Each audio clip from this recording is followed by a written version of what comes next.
महर्षि उद्दालक की साधना, तपस्या और परमात्म प्राप्ति।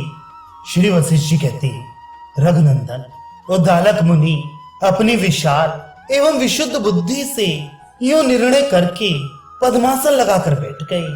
उस समय उनके नेत्र आधे मुधे हुए थे। तदनंतर जो ओमकार का उच्चारण करता है उसे परम पद की प्राप्ति हो जाती है, क्योंकि ओम ये अक्षर पर ब्रह्म है। ऐसा निश्चय करके उन्होंने ओमकार का, जिसकी ध्वनि ऊपर को जा रही थी, उसी प्रकार उच्च स्वर से उच्चारण किया जैसे घंटे के अधोभाग में लटके हुए लटकन को अच्छी तरह पीटने से जोर का शब्द होता है। उनके द्वारा उच्चारित प्राण ध्वनि जब तक ब्रह्मरंध्र पर्यंत व्याप्त नहीं हो गई और जब तक वे सर्वव्यापक विशुद्ध ज्ञान स्वरूप परमात्मा के अभिमुख नहीं हो गए, तब तक ओम का उच्चारण करते रहे। प्रणव के आकार, उकार, मकार और बिंदु इस प्रकार 3.5 अंश हैं।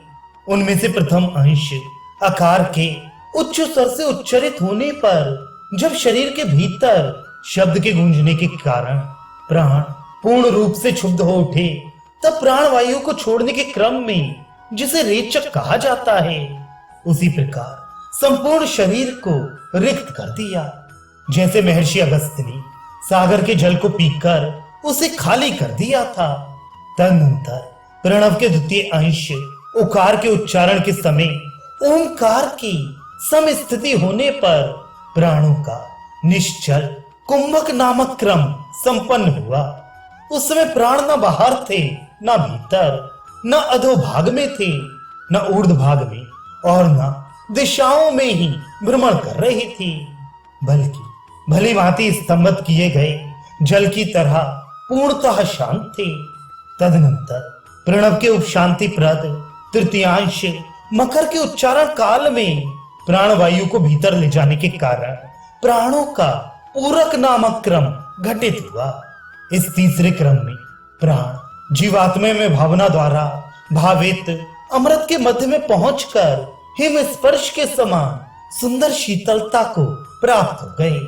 तदुपरांत पद्मासन से बैठे हुए उद्दालक मुनि ने उस भावना में शरीर में दृढ़ स्थिति करके आलान में बंधे हुए गजराज की तरह अपनी 5 इंद्रियों को देह में निबद्ध कर दिया।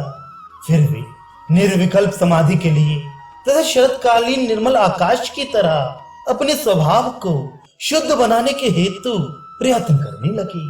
जब उद्दालक मुनि को उस समाधि से तत्व ज्ञान की प्राप्ति हो गई, तब वे दृश्य प्रपंचों के विकल्पों से रहित होकर उस नित्य अनंत विज्ञान आनंद घन परमात्मा में तद्रूप हो गए, जो जगत का अधिष्ठान भूत शुद्ध स्वरूप एवं महान है।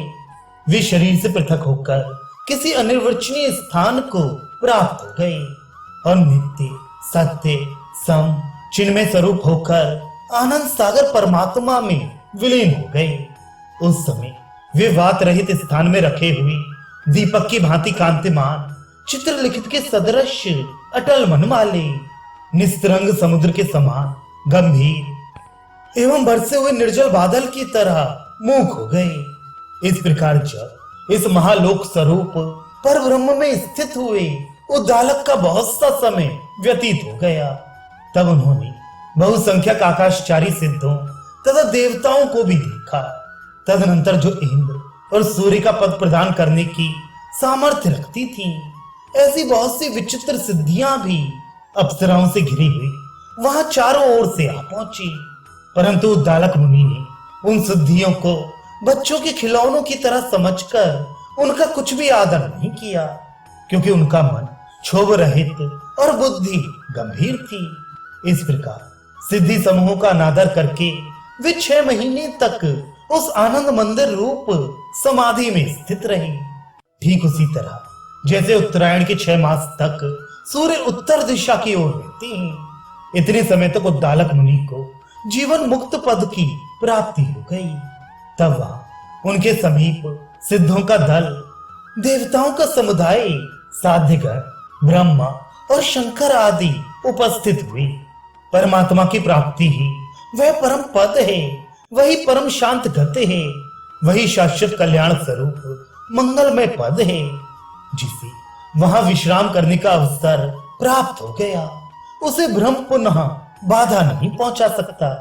संत पुरुष उस पर ब्रह्म परमात्मा का साक्षात्कार करके इस विनाशशील वाह्य दृश्य प्रपंच में उसी प्रकार नहीं रमते जैसे चैत्ररथ नामक रमणीय उद्यान में पहुंचे हुए जन खैर के वन में जाने की इच्छा नहीं करते।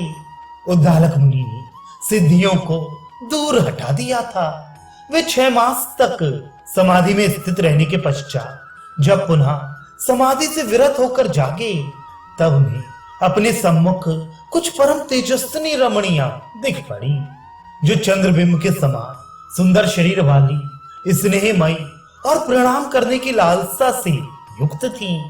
साथ ही कतार के कतार दिव्य विमान भी दृष्टिगोचर हुए, जो गौर वर्ण वाले मंदार पुष्पों के पराग से धूसरित भ्रमरों और चंबरों से सुशोभित थी तथा जिन पर पताकाएं फहरा रही थी। दूसरी ओर उन्होंने जिनके कर कमलों में कुशा की पवित्री धारण करने से चिन्ह पड़ गए थे, उन हमारे जैसे मुनियों को और विद्याधारियों सहित श्रेष्ठ विद्याधरों को भी देखा। उन सब ने उन महात्मा उद्दालक मुनि से कहा, भगवान, हम आपको प्रणाम कर रहे हैं, आप अनुग्रहपूर्ण दृष्टि से हमारी ओर देखिए। मुनि, आइए और इस विमान पर चढ़कर स्वर्गलोक को पधारिए, क्योंकि जगत की भोग संपत्तियों की चरम सीमा स्वर्ग ही तो है। विभो, वहां चलकर आप कल पर्यंत अपने अभीष्ट भोगों का समुचित रूप से उपभोग कीजिए, क्योंकि समस्त तपस्याएं स्वर्ग आदि रूप फल का उपभोग करने के लिए ही होती हैं।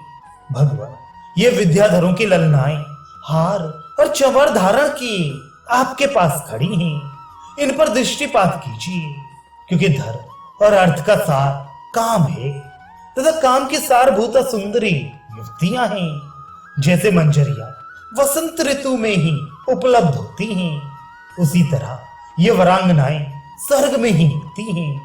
यूं कहने वाले उन सभी विद्याधर और ऋषि मुनि आदि अतिथियों का यथोचित आदर सत्कार करके उद्दालक मुनि निर्भ्रांत एवं निश्चल भाव से बैठे रहे।